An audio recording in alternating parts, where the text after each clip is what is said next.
আজকে আপনাদের জন্য নিয়ে আসলাম ফ্রাইড রাইস রেসিপি, যেটা দেখে আপনারা একদম বাসাতেই রেস্টুরেন্টের মতো তৈরি করে নিতে পারবেন। তো চলুন শুরু করা যাক।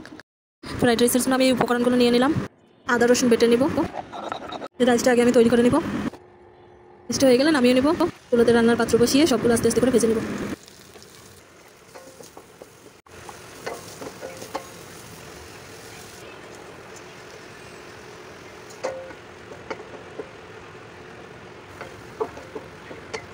দিয়ে দেবো 1 কাপের মতো সয়া সস।